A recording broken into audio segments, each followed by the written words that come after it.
20 বছর পর কলকাতায় তসলিমা নাসরিন ভরসা ইন বাংলায়। আর এই ভরসার বাংলায় তসলিমার ফেরা। 20 বছর পর কলকাতায় তসলিমা নাসরিন। 1 আগস্ট কলকাতায় তসলিমা নাসরিন। কট্টরপন্থীদের বিরুদ্ধে লিখে দেশ ছাড়া হয়েছিলেন তসলিমা। বাংলাদেশ ছাড়তে বাধ্য হন সাহিত্যিক। বাম আমলে তসলিমাকে কলকাতা ছাড়তে হয়, আর তৃণমূল আমলেও বাংলায় ঢুকতে পারেননি তসলিমা নাসরিন। এবার ভরসার বাংলা, বিজেপি সরকার। আর এই ভরসার বাংলায় তসলিমার ফেরা। 20 বছর পর কলকাতায় তসলিমা নাসরিন। সুস্মিতা রয়েছে আমার সঙ্গে। সুস্মিতা, দেখো, তসলিমা নাসরিন তার আবারও ফিরছেন এ রাজ্যে 20 বছর বাদে, এবং যে পোস্টার প্রকাশ শেষে ইতিমধ্যে আগামী 1 আগস্ট রবীন্দ্র সদনে তসলিমা নাসরিন তিনি উপস্থিত থাকবেন, এবং সেখানে তসলিমা নাসরিনকে মৌলবাদী বিরোধী প্রতিবাদের অগ্নিশম প্রতীক বলে উল্লেখ করা হয়েছে, এবং উদ্যোক্তা সেকুলার মিশন HRBSF তাদের আমন্ত্রণে সাড়া দিয়ে প্রায় 10 বছর বাদে আবারও কলকাতায় পা রাখছেন তসলিমা নাসরিন। 2007 বুদ্ধদেব ভট্টাচার্যের সময়, সেই সময় দ্বিখণ্ডিত সাহিত্য নিয়ে তসলিমা নাসরিনের লেখা, এবং সেখানে বাংলাদেশের মৌলবাদী যে শাসন, সেই শাসনের বিরুদ্ধে তার কলমের খোঁচা, এবং তারপরই রাজ্যে উত্তাল হয়ে ওঠে, এবং তারপর বুদ্ধদেব ভট্টাচার্যের সময়কালে বাম শাসনকালে তসলিমা নাসরিন রাজ্যে ছাড়া হন। তারপর মমতা বন্দ্যোপাধ্যায় সরকারের আমলে উদ্যোগ সেই অর্থে নেওয়া হয়নি। অবশেষে মুখ্যমন্ত্রী শুভেন্দু অধিকারীর এই বদলের বাংলায়, এবং তার পাশাপাশি অবশ্যই বিজেপি সরকারের উদ্যোগ বলা যায়, তারপরেই রাজ্যে আসছেন তসলিমা নাসরিন। আগামী 1 আগস্ট তিনি রাজ্যে আসছেন, এবং এর আগে বিজেপি রাজ্য সভাপতি শ্রমিক ভট্টাচার্য তিনি রাজ্যসভায় দাঁড়িয়ে কলকাতায় ফেরানোর দাবি জানান তসলিমা নাসরিনকে, এবং সূত্র মারফত খবর, দিল্লিতে একাধিকবার বিজেপি রাজ্য সভাপতির সঙ্গে তসলিমা নাসরিনের সাক্ষাৎ হয়েছে, এবং তারপরে আগামী 1 আগস্ট তসলিমা নাসরিন ফিরছেন কলকাতায়, এবং রবীন্দ্র সদনে যে অনুষ্ঠানের আয়োজন করা হয়েছে সেকুলার মিশন এবং পশ্চিমবঙ্গের জন্য, সেই অনুষ্ঠানে যোগদান করবেন তসলিমা নাসরিন। সেখানে তিনি কবিতা পাঠ করবেন, গান গাওয়ারও সম্ভাবনা রয়েছে। তার সামনে নিয়ে তসলিমা নাসরিনের কলকাতায় ফেরা প্রায় 20 বছর বাদে সাহিত্যিক জগৎ যারা রয়েছেন তারা অত্যন্ত খুশি, এবং অবশ্যই রাজ্যের সাহিত্য মহলের জন্য সুখবর বলাই চলে। একেবারে তাই। ভরসার বাংলায় তসলিমার ফেরা। 20 বছর পর কলকাতায় তসলিমা নাসরিন। 1 আগস্ট কলকাতায় তসলিমা নাসরিন। কট্টরপন্থীদের বিরুদ্ধে লিখে দেশ ছাড়া তসলিমা। 2007 সালের 21শে নভেম্বর তসলিমার বিরুদ্ধে মৌলবাদী আন্দোলনে উত্তাল হয়েছিল কলকাতা, আর সেই সময় রাজ্যের মুখ্যমন্ত্রী ছিলেন বুদ্ধদেব ভট্টাচার্য। বাম আমলে তসলিমাকে কলকাতা ছাড়তে হয়, তৃণমূল আমলেও বাংলায় ঢুকতে পারেননি। এবার ভরসার বাংলা, রাজ্যে বিজেপি সরকার।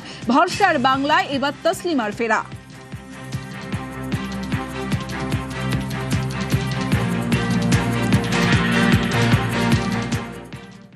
আনুমানিক অন্তত 15 থেকে 20,000 লোকের কার্ডের চাহিদা আছে। রবীন্দ্র সদনের ক্যাপাসিটি মাত্র 1100। আমরা সবাইকে দিতে পারবো না, এবং সেদিন যেটা মূলত হবে যে বিদ্যুৎ সমাজের পক্ষ থেকে, কলকাতাবাসীর পক্ষ থেকে তাকে আমরা একটা নাগরিক সম্বর্ধনা দেবো, এবং এই নাগরিক সম্বর্ধনাটি মাননীয় মুখ্যমন্ত্রী নিজে এসে তার হাতে তুলে দেবেন।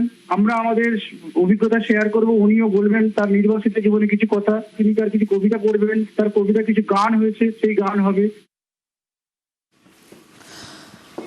ভরসার বাংলায় তসলিমার ফেরা, এবং 20 বছর পর কলকাতায় তসলিমা নাসরিন। 18 বছর পর কলকাতায় তসলিমা। রবীন্দ্র সদনের মঞ্চে কবিতা পাঠ থাকতে পারেন মুখ্যমন্ত্রী Suvendu অধিকারীও।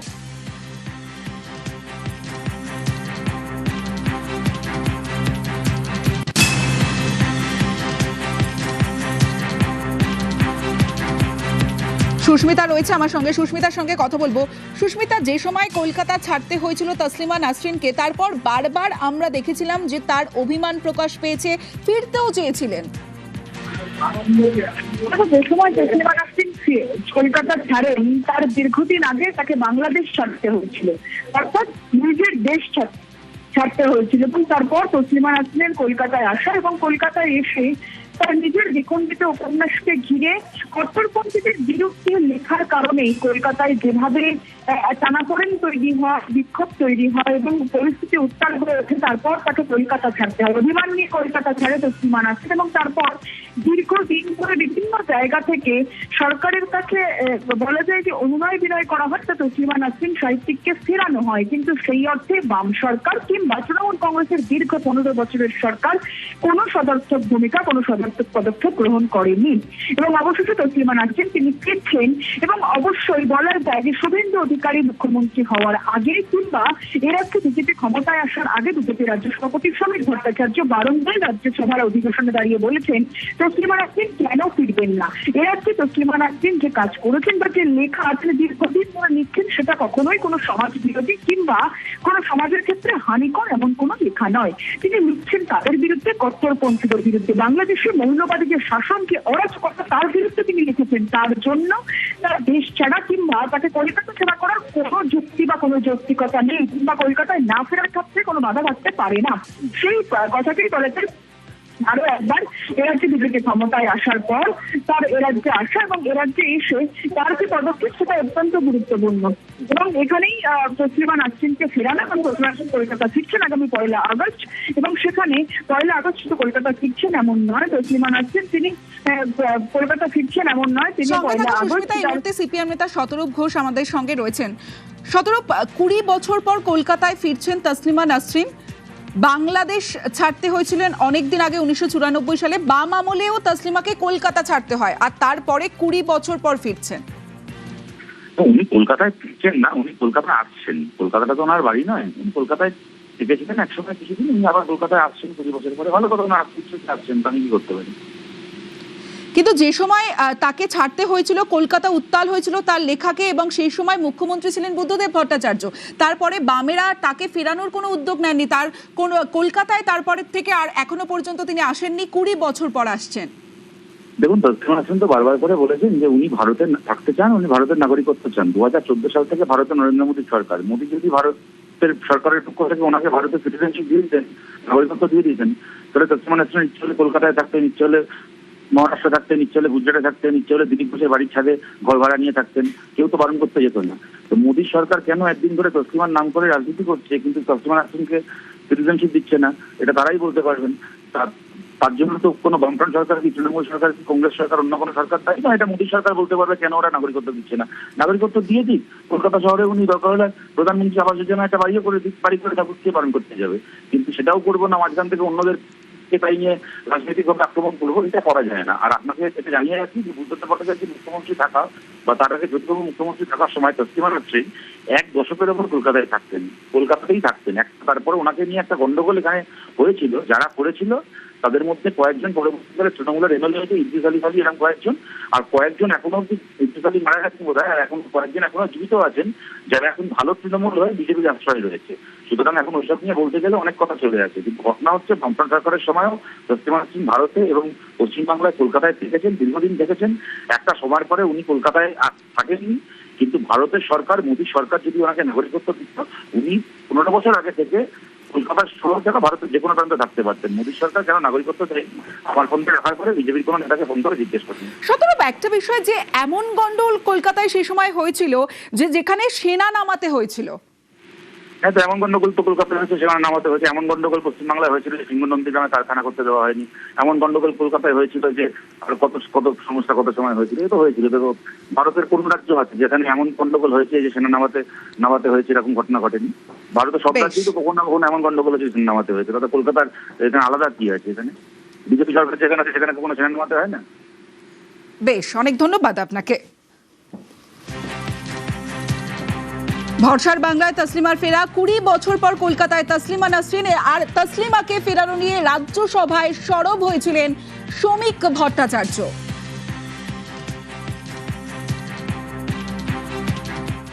Taslima Nasrin wants to come back to Calcutta. Taslima নাসরিনের কাছে কলকাতা শহর প্রাণের শহর। তসলিমা নাসরিন কলকাতায় ফিরে আসতে চান, বাংলায় কথা বলতে চান, বাংলায় কবিতা লিখতে চান, বাংলায় সাহিত্য সৃষ্টি করতে চান। তসলিমার প্রত্যাবর্তন হোক। পৃথিশ রয়েছে আমার সঙ্গে, কথা বলবো। আমরা দেখেছিলাম যে সরব হলেন সমীক ভট্টাচার্য এবং পালা বদলের বাংলায়, সেই উদ্যোগ বিজেপি সরকারের তরফে, এবং 20 বছর পর কলকাতায় ফিরছেন তসলিমা নাসরিন, যিনি বারবার ফিরতে চেয়েছিলেন।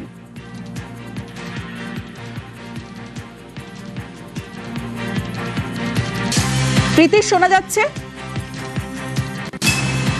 কথা বলবো প্রীতেশের সঙ্গে, তার আগে আরো একবার জানিয়ে রাখছি ভরসার বাংলায় তসলিমার ফেরা। 20 বছর পর কলকাতায় তসলিমা নাসরিন।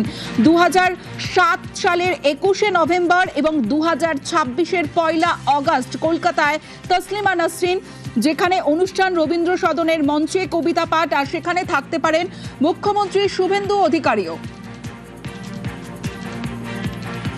তসলিমাকে ফেরানো নিয়ে রাজ্যসভায় সরব হন শ্রমিক ভট্টাচার্য। তাকে ফেরানো হোক সেই আবেদনও তৎকালীন করেছিলেন শ্রমিক ভট্টাচার্য। এবং ভরসার বাংলা 2026-এর পালা বদল এবং যে 2007-এর 21শে নভেম্বর তসলিমার বিরুদ্ধে মৌলবাদী আন্দোলনে যে উত্তাল হয়েছিল কলকাতা, যেখানে সেনা নামাতে হয়েছিলেন, তৎকালীন মুখ্যমন্ত্রী ছিলেন বুদ্ধদেব ভট্টাচার্য। এবং তারপরে 20টা বছর কেটে গেছে, তিনি বারবার সরব হয়েছিলেন এবং তার কথায় স্পষ্ট হয়েছিল তার অভিমান, এবং বারবার ফিরতেও চেয়েছেন।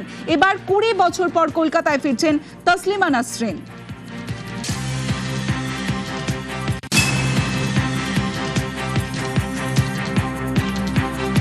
তসলিমা নাসরিনকে বাংলায় নিয়ে আসার জন্য আমি বলেছিলাম রাজ্যসভা, তসলিমা নাসরিনের কণ্ঠস্বরকে কেন বাজেয়াপ্ত করা হবে? তিনি তো ওখানে যে হিন্দু নিপীড়ন, যে অত্যাচার শিকার, তা নিয়ে তিনি লজ্জা লিখেছিলেন। সেই বই আবার বুদ্ধদেব ভট্টাচার্য বাজেয়াপ্ত করিয়েছিলেন, প্রকৃত সত্য যাতে না আসে, সেটাও করেছিলেন ব্লক ভোটের স্বার্থে। তা কোনো লেখিকা আসবেন এখানে, আমারই দাবি ছিল, তিনি আসছেন, স্বাগত তাকে। তসলিমা নাসরিন আমাদের সদস্য নন, কিন্তু মুক্ত চিন্তার কথা যারা বলেন, যারা মুক্ত চিন্তার বিভিন্ন জায়গায় দোকান খুলে রেখেছিলেন, সে কমিউনিস্টরাই হোক আর কংগ্রেসের লোকেরাই হোক, তারা মুক্ত চিন্তাটা কোথায়? শুধু ভাড়ারাও বলে চেঁচালে হবে? তসলিমাকে রাখতে পারেননি কেন? বুদ্ধবাবু তাড়িয়েছিলেন, আর মমতা দেবী, অভিষেকবাবু সেটা কি বলতবিয়াতে বলবৎ রেখেছিলেন। এবং তসলিমার নিজেদের লেখা পড়বেন, তিনি ছত্রে ছত্রে লিখেছেন যে কি হিপোক্রেট এখানকার তথাকথিত সুশীল সমাজ, যারা কিনা তসলিমাকে একদিন নাকি সমস্ত রকম সুবিধা দেবার কথা বলেছিলেন, তারাই উল্টো দিকে তসলিমাকে তাড়ানোর ব্যবস্থা করেছিলেন। নির্বাসিত বায়োপিকে অভিনয় করেছিলেন চুনি গঙ্গোপাধ্যায়, তার কি প্রতিক্রিয়া শুনুন। আমি রীতিমতো আবেগপ্রবণ হয়ে পড়েছি। আমি এটা ভাবতেই পারছি না যেটা ঘটতে চলেছে। এত বছর পর কলকাতার মাটিতে পা রাখতে পারবেন, যেখানে মানুষের ভাষা উনি বোঝেন, যেই ভাষায় উনি নিজে কথা বলেন, লেখেন, এক্সপ্রেস করেন নিজেকে, সেই ভাষাভাষীর মানুষের কাছে থাকা। এবং কলকাতা তো তার একটা সেকেন্ড হোম ছিল। অদ্ভুত জয় এটা কলকাতার ফাইনালি, এবং ওনার জয়। এই যে পদক্ষেপ ওনাকে নিয়ে আসার 1 আগস্ট, এটা আবারও গ্লানি মুক্ত করলো কলকাতাকে।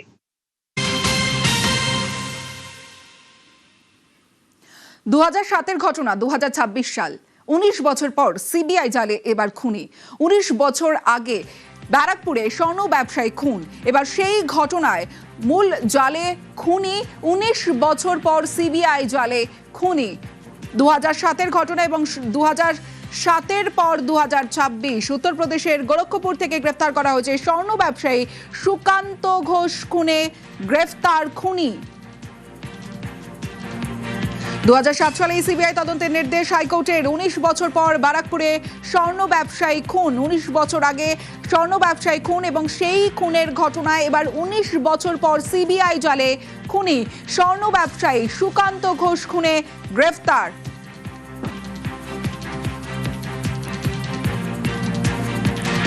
অমিত রয়েছে আমার সঙ্গে, অমিতের সঙ্গে কথা বলবো।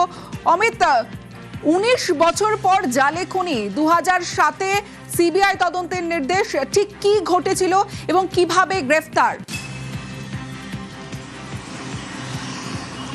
দেখো, ব্যারাকপুরের স্বর্ণ ব্যবসায়ী সুকান্ত ঘোষ তাকে খুন করা হয়েছিল এবং তিনি তার সেই খুনের ঘটনা 2007 সালে, তোমাকে জানিয়ে রাখবো সিবিআই সূত্রে যেটা জানা যাচ্ছে, 2007 সালের খুনের ঘটনা, যে খুনের ঘটনায় কলকাতা হাইকোর্ট থেকে সিবিআইকে তদন্তের নির্দেশ দেওয়া হয়েছিল।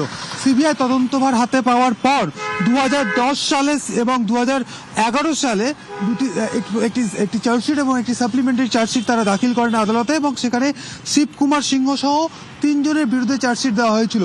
এবং চার্জশিট দেওয়ার আগে থেকে, যখন তার সিবিআই তদন্ত শুরু করে, সেই সময় থেকেই মূল অভিযুক্ত বা প্রাইম অ্যাকিউজ শিব কুমার সিংহ কিন্তু পলাতক ছিল। 2016 সালে তাকে পলাতক ঘোষণা করা হয় বা ফেরার ঘোষণা করা হয় সিবিআই তরফে, এবং অবশেষে 19 বছর পর শিব কুমার সিংহ, যিনি প্রাইম অ্যাকিউজ সুকান্ত ঘোষের খুনের ঘটনায়, তাকে গ্রেপ্তার করলো সিবিআই। উত্তরপ্রদেশের গোরক্ষপুর থেকে তাকে আজকে গ্রেপ্তার করা হয়েছে, এমনটাই সিবিআই সূত্রে খবর। তোমাকে জানিয়ে রাখবো, সিবিআই সূত্রে দাবি করা হচ্ছে গোরক্ষপুরে সাউথ গান্ধী আশ্রম এলাকায় সেখান থেকে তাকে গ্রেপ্তার করা হয়েছে এবং তার পরিচয় গোপন রেখে সেখানে তিনি অখিলেশ কুমার শাহী নামে পরিচয় দিয়ে সেখানে দীর্ঘদিন ধরে সেখানে তিনি ছিলেন, এমনটা সিবিআই সূত্রে দাবি করা হচ্ছে। সেই শিব কুমারকে অবশেষে গ্রেপ্তার করা হলো, অর্থাৎ 2007 সালে খুনের ঘটনা, সেই ঘটনায় প্রায় 19 বছর পর সিবিআই গ্রেপ্তার করলো সেই সুকান্ত ঘোষ, যিনি স্বর্ণ ব্যবসায়ী, সে মার্ডার কেস, ব্যারাকপুরের স্বর্ণ ব্যবসায়ী মার্ডার কেসে প্রায় 19 বছর পর প্রাইম অ্যাকিউজকে গ্রেপ্তার করা হলো গোরক্ষপুর থেকে।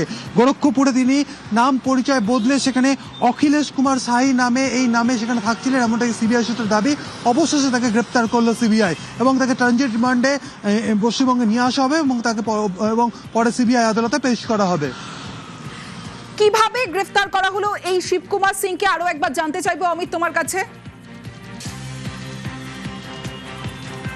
দেখো, শিব কুমার সিং যিনি হচ্ছে প্রোক্লেম অফেন্ডার, অর্থাৎ তিনি পলাতক, তাকে বা ফেরার তাকে ঘোষণা করা হয়েছিল সিবিআইয়ের তরফে, এবং সিবিআইয়ের তরফে এই শিব কুমারের বিভিন্ন সময় তার খোঁজ কিন্তু চালানো হচ্ছিল সিবিআইয়ের তরফ থেকে, এবং নির্দিষ্ট কিছু টিপ অফ সিবিআই পান, এবং যেহেতু ফেরার অ্যাকিউজ, সেক্ষেত্রে শিব কুমারের যে ছবি সিবিআইয়ের কাছে ছিল এবং তাদের যে নিজস্ব যে ইন্টেলিজেন্স ইনপুট রয়েছে, যারা মূলত সিবিআইকে বিভিন্ন তাদের ফেরার অভিযুক্তদের সম্পর্কে তথ্য প্রদান করে, সেক্ষেত্রে অখিলেশ কুমার শাহী নামে একজন, তিনি গোরক্ষপুরে থাকছিলেন, এমনটাই সিবিআই সূত্রে জানা যাচ্ছে। তার সম্পর্কে বেশ কিছু তারা তথ্য পান। পরবর্তী সময়ে অখিলেশ সম্পর্কে তথ্য যখন তারা খোঁজ খবর সিবিআই শুরু করা হয় এবং ছবি যখন মিলিয়ে দেখা হয়, তখন দেখা যায় যে শিব কুমার সিং, যিনি আদতে এই Sukanta Ghosh murder prime accused, এবং সেই বিষয়টি আরো স্পষ্ট হওয়ার পর সিবিআই তরফে অভিযান চালানো এবং তাকে গ্রেপ্তার করা হয়েছে। বেশ,